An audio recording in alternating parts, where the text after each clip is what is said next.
Hello dear students, today we are going to start poem number 1, The Ant and the Cricket of class 8 of NCERT books. Okay, it is a fable. Fable क्या होता है? Fable is a story often with animals as characters, जिसमें characters normally आमतौर पर क्या होते हैं? Animals होते हैं. That conveys a moral, that conveys a message. कोई हमें शिक्षा मिलती है जिसमें या फिर कोई हमें सीख मिलती है. This poem about an ant and the cricket. Ant and the cricket जैसे भी आप एज़ यू नो एंट को हम चींटी बोलते हैं, क्रिकेट को हम झिंगुर भी बोलते हैं. और इसमें एक आइडिया कन्वे करते हैं, कोई सजेशन मतलब देते हैं जिसकी बहुत ज़्यादा सिग्निफिकेंस होती है, इंपॉर्टेंस होती है. Which is as true of four legged cricket. एंड इसमें जो क्रिकेट के बारे में इसमें बताया गया टाइप ऑफ इंसेक्ट जो है, क्रिकेट को इंसेक्ट एक इंसेक्ट का नेम बताया गया है जो जिसकी मतलब 4 लेग्स होती हैं but as of a 2 legged one. Cricket होता है 4 लेग्स वाला और इसमें 2 लेग्ड वन के बारे में किसके बारे में बताया गया है, जिसमें किसको इंडिकेट किया गया है, ह्यूमन को. Okay, surely you have seen A cricket that has 2 legs. तो इसमें पॉइंट क्या कह रहा है, श्योरली मीन्स आपने ज़रूर एक क्रिकेट को ऐसे क्रिकेट को देखा होगा जिसकी 2 लेग्स होंगे. वो मतलब डायरेक्टली इंडिकेट नहीं कर रहा है, मतलब ह्यूमन के बारे में नहीं बता रहा है, बट इसमें जो क्रिकेट 2 लेग्स वाला बताया गया है वो एक किसके बारे में, मतलब उसको इंडिकेशन, इसमें किसके बारे में इंडिकेशन दिया गया है, ह्यूमन के बारे में. Okay students, so let's start the poem. A silly young cricket accustomed to sing. इसमें एक सिली यंग क्रिकेट के बारे में बताया गया है, जो इसका करेक्टर का नेम है क्रिकेट. सिली मीन्स आपको पता है इंसेन मतलब पागल. इस सिली यंग क्रिकेट के बारे में इसमें बताया गया. ये कस्टम टू सिंग, जिसे कस्टम होता है हैबिचुअल किसी चीज़ का, तो उसे गाने की आदत है. Through the warm sunny months of gay summer and spring, जो मतलब गर्मी के धूप भरे जो मंथ, बहुत ज़्यादा गर्मी के महीने होते हैं, मंथ्स होते हैं उसमें, और स्प्रिंग के मौसम में उसे गाने का बहुत ही ज़्यादा शौक है. Begin to complain when he found that at home, but when वो आराम से मतलब गाता रहता है इन दिनों में, इस मतलब समर और स्प्रिंग के मंथ्स में, मौसम में. तो but he started to complain, now he started to complain. उसने बिगेन टू कंप्लेन मतलब अब उसने कंप्लेन करना स्टार्ट कर दिया. व्हेन ही फाउंड, जब उसने पाया, जब उसने देखा, at home is covered was empty. He is now he is complaining that is cupboard was empty. अब वो कंप्लेन कर रहा है कि उसका कबर्ड, उसकी अलमारी तो बिल्कुल खाली थी.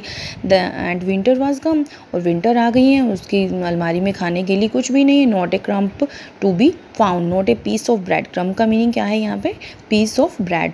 On the snow covered ground there is all over the snow, सभी तरफ बर्फ़ पड़ी हुई है. Snow covered the ground, ground को कवर कर दिया है स्नो ने. Not a flower could he see, not a leaf on a tree. Now he can't मतलब ही couldn't see the flower or a leaf or a tree on the ground. मतलब वो कोई भी मतलब बर्फ़ के कारण उसे कुछ भी वो देख नहीं पा रहा है, वहाँ पर कुछ भी फूल वगैरह, फ्लावर्स वगैरह, लीफ वगैरह, ट्री वगैरह वो कुछ नहीं देख पा रहा है. Because these all are these covered with snow. Oh, what will become?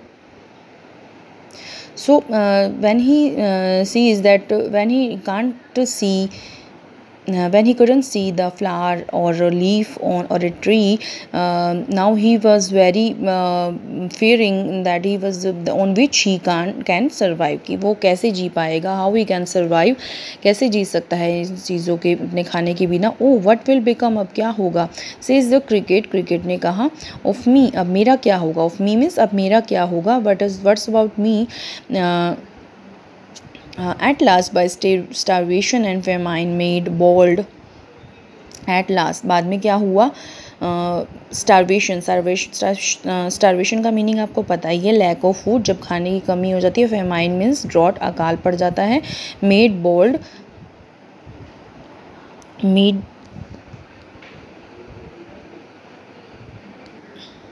Made bold means अब जब खाने की उसको कमी हो गई वहाँ पर, मतलब उसके पास खाने का कुछ भी नहीं रह गया, कुछ भी नहीं बचा।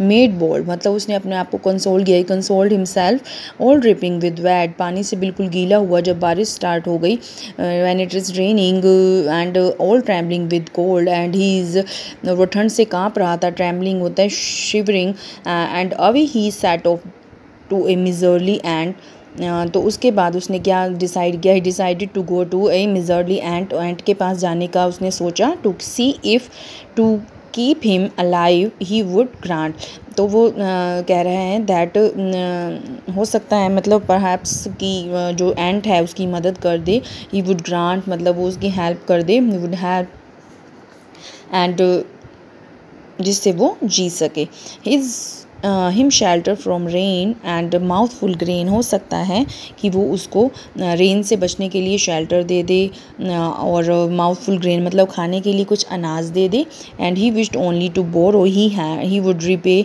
इट टुमारो, वो विश कर रहा है, is wishing only to borrow मतलब उधार लेने के लिए कह रहा है, and he would repay tomorrow कल को उसकी वो पेमेंट उसको दे देगा, पैसे दे देगा, if not he must die of starvation and sorrow, if the ant will not help, वो दैन क्या होगा, he must die of starvation, तो वो भूख के कारण, दुख के कारण मर जाएगा।